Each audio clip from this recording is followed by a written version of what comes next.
இந்த பிரச்சனை எப்படி முடியும்னு தெரியல. கண்டிப்பாக இந்தியன் கவர்மெண்ட் வந்து மக்கள், ஏன்னா மக்கள் தான் அவங்களோட ஓட் பேங்க் இந்தியன் கவர்மெண்ட்டுக்கு. அதனால் மக்களை வந்து பேனிக் ஆகாமல் கொஞ்சம் கொஞ்சமாக அடாப்ட் பண்ணுற அளவுக்கு அந்த மாதிரி டிசிஷன் தான் கண்டிப்பாக கவர்மெண்ட் எடுக்கும். அதனால் மேக்ஸிமம் யாரும் பேனிக் ஆக வேணாம். ஆல்ரெடி ஒரு 2 நாளைக்கு முன்னாடி இந்த வேலூர் சைடில் வாணியம்பாடின்ற சைடில் அந்த மாதிரிலாம் அதிகமாக டிராக்டரில் வந்து கேன்ஸ்க்கு 1000 லிட்டர் கேன்ஸ் வந்து டீசல் பிடிச்சிட்டு போகிறது, இந்த மாதிரி ஸ்டாக் பண்ணுறாங்க. சரிங்களா, அந்த மாதிரி ஸ்டாக் பண்ணுறாங்க. அந்த மாதிரி பண்ணாதீங்க. ஏன்னா இவங்க ஸ்டாக் பண்ணுறவங்க வந்து கண்டிப்பாக வந்து இவங்க ஒரு 10 கார் வச்சு ரன் பண்ணுறவங்களோ அந்த மாதிரி யாரும் கிடையாது. சரியா, இந்த 10 கார் வச்சு ரன் பண்ணுறவங்களும் இருக்கலாம், அதாவது டிரான்ஸ்போர்ட் ரிலேட்டடாக இருக்கலாம். ஆனால் மேக்ஸிமம் வந்து இவங்க வந்து என்ன பண்ணுவாங்கன்னா, இந்த டீசல்ஸ் எல்லாம் பிளாக்ல வந்து ஸ்டோரேஜ் பண்ணி வச்சுங்கன்னு வெளியே வந்து 110 ரூபா விற்கும் போது இவங்க வந்து 100 ரூபாய்க்கு கொடுக்கலாம். இவங்க அந்த லாபத்தில் நோக்கத்தில் அவங்க வந்து ஸ்டோர் பண்ணுறாங்க. மேக்ஸிமம் அந்த மாதிரி ஸ்டோர் பண்ணுற ஆளுங்க தான் இருக்கிறாங்க. அதை மாதிரி பண்ணாதீங்க தயவு செஞ்சு. ஏன்னா அதனால் உங்கள் லாபத்துக்காக மற்றவங்களும் கண்டிப்பாக கஷ்டப்படுவாங்க. இந்த பெட்ரோலு டீசலுன்றதுனால ஏன்னா டிரான்ஸ்போர்ட்டு ஒன்றுத்தாலேயே இன்ஃப்ளேஷன் கண்டிப்பாக நடக்கும். அதாவது பொருளாதார வீக்கம்னு சொல்லுவோம் பார்த்தீங்களா, அதாவது எல்லா பொருளோட விலைவாசி ஏறும், கண்டிப்பாக ஏறும். நீங்கள் இந்த மாதிரி பண்ணாதீங்க, எதுவும் பேனிக் ஆகாதீங்க. இது நாள் வரைக்கும் இந்த பெட்ரோல் டீசல் விலை மேக்ஸிமம் எதுவும் ஏறல, அதே ப்ரைஸில் தான் கண்டினியூ ஆகிட்டு இருக்குது. கண்டிப்பாக ஃப்யூச்சரில் ஏறாதெல்லாம் சொல்ல முடியாது. அதுக்கு வந்து ஸ்டாக்கேஜ் நம்மக்கிட்ட வந்து ஒரு 20-30 நாள் கிட்ட டைம் இருக்குது. இந்த 20-30 நாளுக்குள்ளே இந்த ஈரான், இஸ்ரேல், யுஎஸ்ஏ இந்த பிரச்சனை கண்டிப்பாக முடியும்னு நம்புவோம். முடிஞ்சால் மட்டும்தான் இந்த மாதிரி பிரச்சனைஸ் எல்லாம் இருக்காது. நம்ம இது நாள் வரையும் சைனா தாய்வான் பிரச்சனை, ப்ளஸ் இஸ்ரேல் ஈரான் பிரச்சனை, அதுக்கப்புறம் ரஷ்யா உக்ரைன் பிரச்சனை, இந்த மாதிரி மற்ற நாடுகளில் வந்து நடக்கிற பிரச்சனை வந்து நான் இது நாள் வரையும் யூடியூப்பில் இந்த மாதிரி இதில் தான் பார்த்துருக்கேன், கேள்விப்பட்டிருக்கேன். நான் இது நாள் வரையும் இந்த கொரோனாக்கு அப்புறம் இந்த கோவிட்-19 அப்புறம் 2 வருஷம் கிட்ட எல்லாருமே கஷ்டப்பட்டோம். யாரும் கஷ்டப்படாத ஆளே இல்லை. அதுக்கப்புறம் இப்போ வந்து இந்த வேர்ல்டு வார் 3 ஸ்டார்ட் ஆகுமான்ற பதட்டத்திலேயே திரும்ப அதே மாதிரி கோவிட் டைமில் மாதிரி ஒரு லாக்டவுன் வருமானது ஒரு பயத்தில் எல்லாருமே இருக்காங்க கண்டிப்பாக. ஏன்னா ஆல்ரெடி இப்போ முந்தநேத்துலேருந்து பாகிஸ்தானில் வந்து இந்த 144 உத்தரவு மாதிரி கொஞ்சம் எல்லாமே, அதாவது கிளாஸஸ் எல்லாம், காலேஜ் கிளாஸஸ்லாம் ஆன்லைன் கிளாஸஸாக மாற்றிட்டாங்க. ஒர்க் ஃப்ரம் ஹோம் கொடுக்க ஆரம்பிச்சிட்டாங்க. இந்த டிரான்ஸ்போர்ட் வழியாக நடக்கும் பார்த்தீங்களா, இங்கேருந்து இப்போ நம்ம ஆஃபீஸ் போனோன்னா ஒரு 50 ரூபாய்க்கு பெட்ரோல் போடுவோம். அந்த மாதிரி அதெல்லாம் கொஞ்சம் கண்ட்ரோல் பண்ணுறதுக்காக கண்டிப்பாக வந்து அந்த பாகிஸ்தான் கவர்மெண்ட் இந்த மாதிரி ஆக்ஷன்ஸ் எல்லாம் எடுத்திருக்காங்க. நம்மளும் இந்தியா கவர்மெண்ட்டே கண்டிப்பாக இந்த மாதிரி ஆக்ஷன்ஸ் தான் எடுக்கும். எப்போ எடுக்கும்னா, நம்மளோட ரிசர்வ் வந்து கம்ப்ளீட்டாக க்ளோஸ் ஆக போகுது. கிட்டத்தட்ட ஒரு 10 நாள் 5 நாள் ஒரு வாரம் தான் ஸ்டாக் இருக்குன்ற போது பெட்ரோல் ப்ரைஸ் பீக் அடிக்கும், சென்செக்ஸ் டவுன் ஆகும், இன்வெஸ்ட்மெண்ட் வந்து எல்லோரும் வெளியே வர ஆரம்பிப்பாங்க, இந்த ஸ்டாக் மார்க்கெட் கீழே விழ ஆரம்பிக்கும். இந்த மாதிரி டைமில் கண்டிப்பாக இந்தியன் கவர்மெண்ட்டு இந்த பேண்டமிக் எமர்ஜென்சி சுச்சுவேஷனுக்கு கண்டிப்பாக இந்தியன் கவர்மெண்ட்டும் புஷ் பண்ணும். சரிங்களா, அதனால் சீக்கிரமாக எல்லாம் கடல்கிட்ட வேண்டிங்க, முதல்ல இந்த பிரச்சனையை முடிங்க. இந்த ஈரான், இஸ்ரேல், இந்த யுஎஸ்ஏ பிரச்சனையால் மட்டுமே பார்த்தீங்களா, நம்ம இந்தியா மட்டும் இல்லை, கண்டிப்பாக எல்லா உலக நாடுகளும் இந்த மாதிரி பிரச்சனை வந்து ஆல்ரெடி மால்தீவ்ஸ்லாம் பெட்ரோல் பிரச்சனை பெருசாக போயிட்டு இருக்கு, நியூஸில் வந்துட்டுருக்கு. இந்த மாதிரி பிரச்சனை இது நாள் வரைக்கும் இன்னும் கொஞ்சம் வரல. ஏன்னா வார் ஸ்டார்ட் ஆகி இந்த 10 நாளில் இவ்வளோ பிரச்சனை வருது. நிறைய பேரோட வாழ்க்கை வந்து கேள்விக்குறியாகுது. நிறைய பேருக்கு ரெஸ்டாரண்ட்டில் லீவ் விட்டுருக்காங்க. எனக்கு தெரிஞ்ச இங்கே சென்னையில் ஒரு ரெஸ்டாரண்ட்டில் மேக்ஸிமம் நார்த் இந்தியன்ஸ் இருப்பாங்க. நார்த் இந்தியன்ஸ் இருக்கிற ஒரு ஹோட்டல்லையே கிட்டத்தட்ட ஒரு 6 பேர்கிட்ட ஆளே காணும். அதில் அந்த ஹோட்டல்லே மொத்தமே இப்போ 15 பேர் தான் இருப்பாங்க. அதில் 6 பேர்கிட்ட காணும். என்ன ப்ரோ அந்த மாதிரி கேட்டால் இந்த மாதிரி லீவ் விட்டு இருக்காங்க அப்படிங்க. ஏன்னா வந்து வேலை வந்து கொஞ்சம் குறைக்கிறாங்க ரெஸ்டாரண்ட்டு. ஏன்னா இந்த எல்பிஜி சிலிண்டரால் வர லாபத்தை வந்து மேனேஜ் பண்ணுறதுக்கு லீவ் விட ஆரம்பிச்சிருக்காங்க.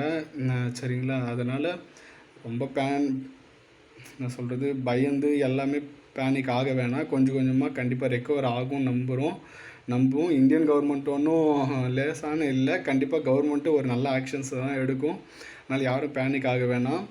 இந்த ஸ்விக்கி, ஜொமேட்டோ இது ஓரியன்டாகவே கிட்டத்தட்ட இந்தியா ஃபுல்லாகவே ஒரு 6 லட்சம் 6,00,000 பேர்கிட்ட ஒர்க் பண்ணுறதா ஒரு டேட்டா இருக்குதுன்னு வச்சுங்களேன். இந்த 6,00,000 பேருக்குமே ரெகுலராக டெய்லியும் ஒரு ரூ. 800லேருந்து ஒரு ரூ. 1,200 சம்பாதிக்கிறாங்கன்னு வச்சுங்க. அது வந்து இப்போ வந்து கொஞ்சம் கண்டிப்பாக ரூ. 200 300 கிட்ட கம்மியாக இருக்குது. இப்போ நானே ஒரு நாளைக்கு ஒரு ரூ. 1000 சம்பாதிக்கிறேன்னா இப்போ 2 நாளாக வந்து ஒரு 780 790 தான் இருக்குது. அதாவது 1 மணி நேரத்துக்கு 2லேருந்து 3 ஆர்டர் பார்க்குறவங்க நாங்கள். இப்போ வந்து 45 நிமிஷத்துக்கு தான் ஒரு ஆர்டர் வர மாதிரி கொஞ்சம் அப்படியே டிலே ஆகுது. ஆர்டர்ஸும் கொஞ்சம் ஸ்லோவாக வர ஆரம்பிக்குது. ஏன்னா மக்கள் வந்து பணத்தை வந்து செலவு பண்ணுறதுக்கும் ஒரு பக்கமும், ரெண்டாவதாக அவங்களுக்கான டிமாண்ட்ஸ்க்கு ஏற்ற சப்ளை இல்லை. அதாவது அவங்க நினைக்கிற ஃபுட்டு வந்து இப்போ ரெஸ்டாரண்ட்டில் அவைலபிள் இல்லாதனால ஆர்டர்ஸும் கம்மியாக தான் வருது. அதனால் எங்கள் மாதிரி டெலிவரி பார்ட்னர்ஸுக்கும் கண்டிப்பாக இது ஒரு அடி தான். ரெண்டாவது மக்களுக்கு ரொம்ப இது பெரிய பிரச்சனையாக இருக்குது. சரிங்களா? அதனால் யாரும் இந்த பேனிக் ஆக வேணாம். எல்லாம் நல்லபடியாக மாறும்னு நம்புவோம். மாறும்னு நினைக்கிறேன். அதுக்கப்புறம் நான் நிறைய பேசி போகணுன்னு ஆசைப்பட்றேன்.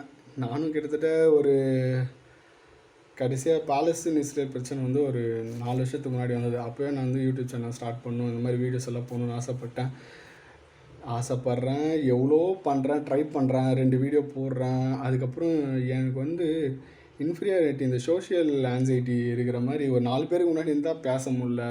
அந்த மாதிரி நிறைய பிரச்சனை இருக்குது. மற்றவங்க என்ன நினைப்பாங்களோ, என் வீடியோஸ் பார்த்துட்டு வந்து என்னடா இவன் கிரிஞ்சாக ஏதோ ஒன்று பண்ணுகிறான், ஏதாவது இதெல்லாம் பேசணும் அவசியமா, எதுக்குடா இந்த மாதிரிலாம் பேசின்னு இருக்கா அப்படின்னு நினைப்பாங்களோன்ற மாதிரி ஒரு பயம் இருந்தது. அதை வந்து நான் தூக்கியே போட்டலான்னு முடிவு பண்ணிட்டேன் கிட்டத்தட்ட. ஏன்னா நான் பேசணும்னு ஆரம்பிக்கும் போது தான் யூடியூப்பில் ஒரு இந்த எருமை சாணின்ற மாதிரி சேனல்ஸ் எல்லாம் அப்போ இருந்தது. அவங்க எல்லாமே ஒரு லெவலுக்கு போயிட்டாங்க. ஏன்னா நான் ஆரம்பிக்கணுன்ற மாதிரி நினைக்கும் போது தான் அதெல்லாம் ஒரு சின்ன சேனலாக, அதாவது ஒரு 100K ஃபாலோவர்ஸ் எல்லாம் யூடியூப்பில் இருந்தாங்க. இப்போல்லாம் மில்லியன்ஸ் தாண்டி போயிட்டாங்க.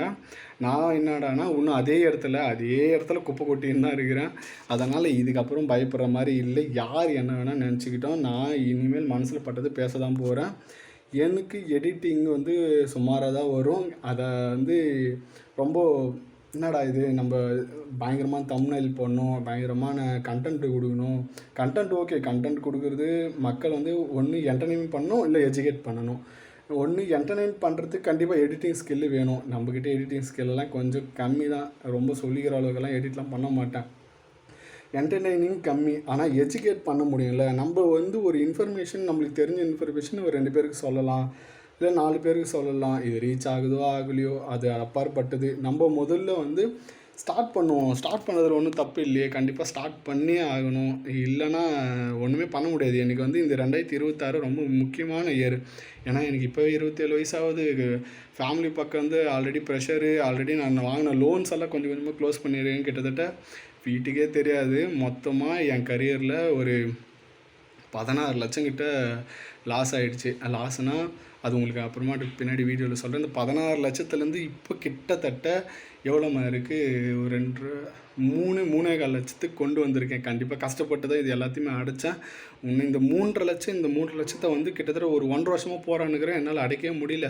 வேலைக்கு போகிறேன், ஹெல்த் இஷ்யூஸ் வருது, ஒவ்வொன்றா பேக் டு பேக் எனக்கு ப்ராப்ளம்ஸ் வந்துகிட்டே இருக்குது. மைண்ட் டிஸ்டர்ப் ஆகிறேன், எல்லாமே ஆகிறதுனால என்னால் முடியல. அதனால் எனக்கு வந்து மைண்டுக்கு ரிலாக்ஸ் ஆகிறது கண்டிப்பாக நான் இது யூடியூப் சேனலில் போட தான் போகிறேன். ஏன்னா எனக்கு ஒரு மோட்டிவேஷனாக இருக்கும். நான் வீடியோஸ் எடுக்கணுன்றதுக்காக வேலைக்கு கண்டிப்பாக போவேன்.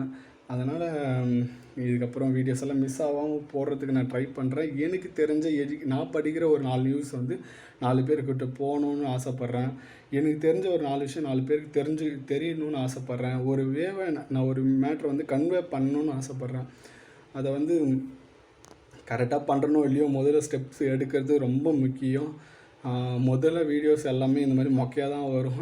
ஏன்னா மற்றவங்க எல்லாமே இப்போ ஒரு பெரிய லெவலில் அச்சீவ் பண்ணுவாங்க. எல்லாருமே வந்து எடுத்த உடனே எடிட்டிங்கில் டாப்பு, கண்டென்ட்டில் டாப்பு, எல்லாத்துலேயுமே டாப்பாக போல் அவங்க ஸ்டெப் பை ஸ்டெப்பாக போக இம்ப்ரூவ் பண்ணியிருக்காங்க. அதே மாதிரி தான் நானும் தப்போ ரைட்டோ முதல்ல பண்ணுவோம். அதுக்கப்புறம் வந்து இம்ப்ரூவ் பண்ணுறது கண்டிப்பாக மக்கள் சொல்லுவாங்க. அப்படிலாம் பார்க்குற ஃப்ரெண்ட்ஸ் வந்து சஜெக்ட் பண்ணுவாங்க, இந்த மாதிரி பண்ணாதடா, கொஞ்சம் நல்லா இல்லை, கொஞ்சம் இம்ப்ரூவ் பண்ணிக்கோ, இதை பண்ணிக்கோ, கண்டிப்பாக அட்வைஸ் பண்ணுவாங்க. அதுக்கு ஏற்ற மாதிரி நானும் இம்ப்ரூவ் பண்ணிக்க போகிறேன். ஸோ ஓகே மக்களே, இன்றைக்கோட வீடியோ அவ்வளோதான். இதுவே ரொம்ப பிளேடு போட்டு அறுத்து போட்டேன். யாரும் பேனிக் ஆக வேணாம். கண்டிப்பாக ஒரு நல்ல நிலமை வரும். மேக்ஸிமம் எல்லாருமே இப்போ எலக்ட்ரிக் ஸ்டவ்வு இந்த மாதிரி என்ன சொல்கிறது, மர அடுப்பு இந்த மாதிரி எல்லாம் கொஞ்சம் கொஞ்சமாக மாறுறாங்க. வீடுங்களில் கொஞ்சம் மாறுறாங்க. இந்த சின்ன சின்ன ரெஸ்டாரண்ட்டு ஹோட்டலில் ரொம்ப பிரச்சனையாக இருக்குது. இந்த பிரச்சனை நீடிக்கக்கூடாதுன்னா அந்த வார் கண்டிப்பாக முடியணும். அந்த வாரை பற்றி கொஞ்சம் டீட்டெயில்டாக நான் கண்டிப்பாக இன்னொரு வீடியோவில் உங்களுக்கு அப்டேட் பண்ணுறேன். பை டே கண்டிப்பாக அப்டேட் பண்ணுறேன். எனக்கு தெரிஞ்ச ஒரு சில விஷயத்த, நான் படித்து தெரிஞ்ச ஒரு சில விஷயத்த கண்டிப்பாக உங்களுக்கு எஜுகேட் பண்ணுறேன். அது ஒரு சிலருக்கு ஹெல்ப்ஃபுல்லாக இருக்கலாம், இல்லைன்னா நிறைய பேருக்கு இந்த விஷயம் தெரிஞ்சதாகவே இருக்கலாம். தெரிஞ்ச விஷயத்த அவங்க ஏன் பார்க்கணுன்னு விரும்பலாம். ஓகே, யார் பார்க்குறாங்களோ இல்லையோ எனக்கு அது மேட்ரே கிடையாது. இதுக்கப்புறம் வீடியோஸ் கண்டினியூவாக வரும். யார் எப்படி நினச்சாலும் எனக்கு கவலை இல்லை. ஏன்னா என் வீடியோ மொக்கையாக இருக்குன்னு என் ஃப்ரெண்ட்ஸை நிறைய பேர் சொல்லியிருக்காங்க. அதனாலே பயந்து கிட்டத்தட்ட ஒரு 8 வீடியோ கிட்ட டெலீட் பண்ணியிருப்பேன் யூடியூப்லேருந்து. இதுக்கப்புறமா டெலீட் பண்ணுற ஐடியாவே கிடையாது. தப்போ ரைட்டோ சரியோ தவறோ சரியா, போகிறது தான், வீடியோ போகிறது தான். சரி, ஓகே, நாளையிலேருந்து கண்டிப்பாக ஒரு அப்டேட்டாக வரும். இந்த வாரம் பற்றி உங்களுக்கு ஒரு சின்னதாக டீட்டெயில்டாக சீக்கிரமாக அப்டேட் நானும் கொஞ்சம் டீட்டெயில்ஸ் எல்லாம் கலெக்ட் பண்ண வேண்டியது இருக்குது. ஏன்னா எனக்கும் ஒரு சில கொஷின்ஸ்லாம் வரும் அதுலேருந்து. அதனால் அதெல்லாம் கொஞ்சம் கிளியர் பண்ணி டேட்டாஸ்லாம் எடுத்து வச்சு கண்டிப்பாக உங்களுக்கு அப்டேட் பண்ணுறேன். ஓகே மக்களே, எல்லோரும் நல்லா இருப்போம்னு நம்புகிறோம். நல்லாவும் இருக்கணும், சரிங்களா? பேனிக் ஆகாதீங்க. எல்லாம் நார்மலாகவும் கண்டிப்பாக 2019-20 வந்த மாதிரி ஒரு என்ன சொல்கிறது, ஒரு லாக்டவுன் மாதிரி வரக்கூடாதுன்னு நம்புவோம். வரக்கூடாது, ரொம்ப பயமாக இருக்குது. அந்த மாதிரிலாம் வரக்கூடாது. ஏன்னா நானும் லோன்ஸ் எல்லாம் முடிக்க வேண்டியது இருக்குது. அந்த மாதிரிலாம் வரக்கூடாது. ஏன்னா இப்போ இன்கம் கொஞ்சம் கொஞ்சம் குறைஞ்சிட்டு வருது. இதுக்கப்புறம் வரக்கூடாது. ஓகே, நெக்ஸ்ட் வீடியோவில் பார்க்கலாம். பாய் பாய்.